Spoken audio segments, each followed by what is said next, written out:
গরমকাল মানেই কাঁচা আম। আর কাঁচা আমের এরকমই টক মিষ্টি জেলি খেতে ভীষণ ভালো হয়। আর আজ আমি আপনাদের কাঁচা আমের জেলি বা জ্যামটা বানানো দেখাবো সম্পূর্ণ বাড়িতে থাকা উপকরণ দিয়ে। কোনো রকম আগার আগার বা জিলেটিন ছাড়াই বানানো দেখাবো। বাড়িতে থাকা মাত্র কয়েকটি উপকরণ দিয়ে খুব সহজে বানিয়ে নিতে পারবেন। আর 1 বছরের বেশি সংরক্ষণ করেও রাখতে পারবেন। খেতে ভীষণ ভালো হয়, ছোট থেকে বড় যে কেউ খুবই পছন্দ করবে। আর এই পদ্ধতিতে বাড়িতে বানালে কমেন্ট বক্সে জানাতে একেবারেই ভুলবেন না খেয়ে আপনাদের কেমন লাগলো।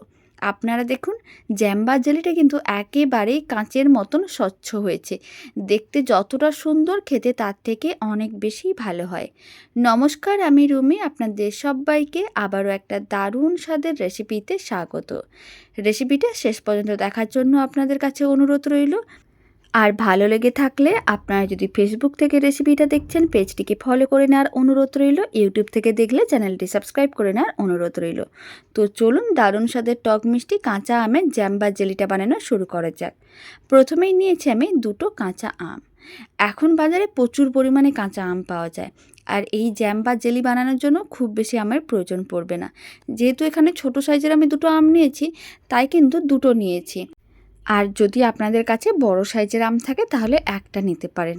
একটা আম দিয়েই কিন্তু 1 বাটির মতন জ্যাম বা জেলি রেডি করে নিতে পারবেন। প্রথমে অল্প করে বানিয়ে দেখতে পারেন, পরে আপনাদের আরও বেশি করে বানিয়ে নিতে পারেন। যখন আমটা আরও শেষের দিকে চলে আসবে তখন একসঙ্গে অনেকটা আমের বানিয়ে নেবেন। এবার কিন্তু আমগুলোকে এইভাবে খোসা ছাড়িয়ে নিতে হবে।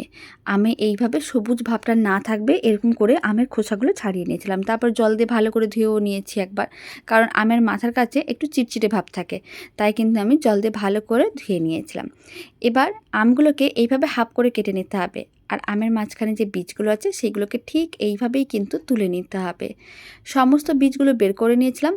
এখন আমগুলোকে টুকরো করে কাটতে হবে।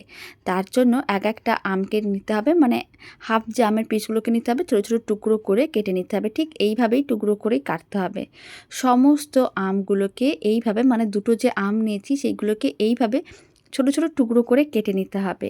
খেতে ভীষণ ভালো হয়, ছোট বড় যে কেউ খুবই পছন্দ করবে। আর বানানোর জন্য 3-4টি উপকরণের প্রয়োজন পড়বে, যেগুলো আপনারা বাড়িতে খুব সহজে পেয়ে যাবেন। খুব ভালো করে সমস্ত আমগুলোকে টুকরো করে কেটে নিয়েছিলাম। এবার একটা বড় মিক্সিং বোলের মধ্যে বেশ কিছুটা পরিমাণ জল নিয়েছিলাম। জলের মধ্যে আমের টুকরোগুলোকে দিয়ে দিতে হবে। আর আমের টুকরোগুলোকে একবার খুব ভালো করে ধুয়ে নিতে হবে। এইভাবে ধুয়ে নিলে কোনো রকম ময়লাও থাকবে না, আর আমের টুকরোগুলো একেবারেই পরিষ্কার হয়ে যাবে। এখন জলটা ফেলে দিতে হবে। খুব ভালো করেই ধুয়ে নিয়েছিলাম।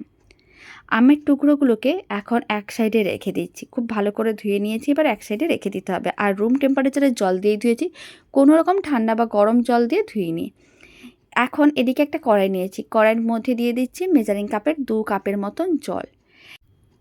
পুরো জলটাই আমি কড়াইয়ের মধ্যে দিয়ে দিলাম। আর যে আমের টুকরোগুলোকে ভালো করে ধুয়ে রেখেছিলাম সেই আমের টুকরোগুলোকেও কড়াইয়ের মধ্যে দিয়ে দিতে হবে। ফ্লেমটা মিডিয়াম টু হাইতে করে দিতে হবে। আমের টুকরোগুলোকে ভালো করে সেদ্ধ করতে হবে। শুধুমাত্র আমের টক ভাবটা চলে আসবে এরকম করেই সেদ্ধ করতে হবে। আর এই জ্যাম বা জেলি বানানোর জন্য একটু টক আমেরই প্রয়োজন, তাহলে জ্যাম বা জেলিটা খেতে অনেক বেশি ভালো লাগবে। এখন এইভাবে কিন্তু 5 মিনিটের মতন খুব ভালো করে আমের টুকরোগুলোকে ফুটিয়ে নিতে হবে, মানে সেদ্ধ করে নিতে হবে। 5 মিনিট হয়ে গেছে। এবার একটু আপনারা দেখুন আমের টুকরোগুলোর কালারটাও কিন্তু চেঞ্জ হয়ে গেছে।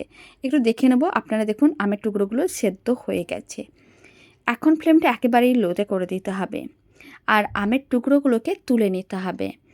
আমের টুকরোগুলোকে এইভাবেই কিন্তু তুলে নিচ্ছি। আপনারা চাইলে যে কোনো একটা ছাঁকনির সাহায্যেও জল আর আমের টুকরোগুলোকে আলাদা করে নিতে পারেন। যেহেতু আমের টুকরোগুলো গোটা গোটা আছে, জলের মধ্যে মিশে যায়নি, তাই আমি এরকম একটা হাতার সাহায্যেই আমের টুকরোগুলোকে তুলে নিচ্ছি। আর জলটা যেন একেবারেই পরিষ্কার থাকে। আর যদি মনে হয় জলের মধ্যে ছোটো ছোটো কোনো আমের টুকরো আছে, তাহলে একটা ছাঁকনির সাহায্যে অবশ্যই জলটাকে একটু ছেঁকে নেবেন। এখানে আপনারা দেখুন জলটা কিন্তু একেবারেই পরিষ্কার, কোনো রকম কিচ্ছু নেই।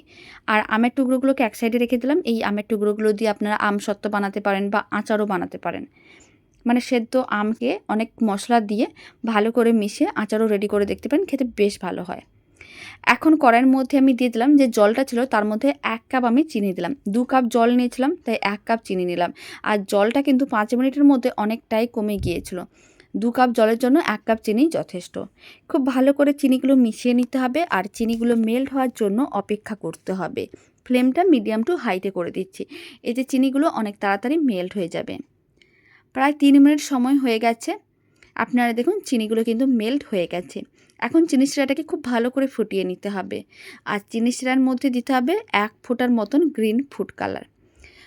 যে কোনো আমের মানে কাঁচা আমের রেসিপিতে অল্প একটু ফুড কালার দিলে কালারটা খুবই ভালো আসে। তবে এটা একেবারেই অপশনাল, আপনারা চাইলে দিতেও পারেন, নাও দিতে পারেন, কোনো অসুবিধা নেই। তবে অল্প একটু ফুড কালারটা দিলে কালারটা খুব সুন্দর আসে, দেখতেও বেশ ভালো লাগে। খুব ভালো করে ফুড কালারটা মিশিয়ে নিয়েছিলাম। এখন মিশ্রণটাকে 5-7 মিনিটের মতন খুব ভালো করে হাই ফ্লেমে ফুটিয়ে নিতে হবে, যাতে মিশ্রণটার মধ্যে চিটচিটে ভাব চলে আসে।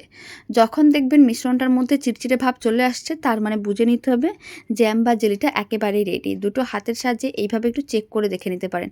আপনারা দেখুন চিটচিটে ভাব চলে এসেছে, একতার বিশিষ্ট শিরায় পরিণত হয়ে যাচ্ছে, তার মানে বুঝে নিতে হবে মিশ্রণটা ভালোভাবেই রেডি হয়ে গেছে। এখন আরও 2 মিনিটের মতন মিশ্রণটাকে খুব ভালো করে ফুটিয়ে নিতে হবে। আর তারপরে ফ্লেমটা করে দিতে হবে একেবারেই লোতে। আর 1 চামচের মতন ভিনিগার দিতে হবে। ভিনিগার দেওয়ার কারণে আমের জ্যাম বা জেলিটা অনেক দিন সংরক্ষণ করে রাখতে পারবেন আর খেতেও বেশ ভালো লাগবে। খুব ভালো করে মেশানো হয়ে গেছে ভিনিগারটা, আর ফ্লেমটা কিন্তু ভিনিগার মেশানোর সময় অফ করে দিতে হবে। গরম অবস্থায় ভিনিগারটা খুব ভালো করে মিশিয়ে নেওয়ার পরে এখন মিশ্রণটাকে যে কোনো কাঁচের বয়াম বা যেটার মধ্যে আপনারা স্টোর করতে চাইবেন তার মধ্যেই দিয়ে দিতে হবে গরম অবস্থায়, কারণ ঠান্ডা হয়ে গেলে মিশ্রণটা আগে থেকে অনেকটাই জমাট বেঁধে যাবে। কাঁচের বয়ামটাকে খুব ভালো করে ধুয়ে পরিষ্কার করে শুকনো করে নিতে হবে, তারপরে কিন্তু তার মধ্যে দিতে হবে। আর 1 বছর এইভাবে রেখে দিতে পারেন নর্মাল ফ্রিজে, একেবারেই ভালো থাকবে, একটুও নষ্ট হবে না, খেতে ভীষণ ভালো হয়।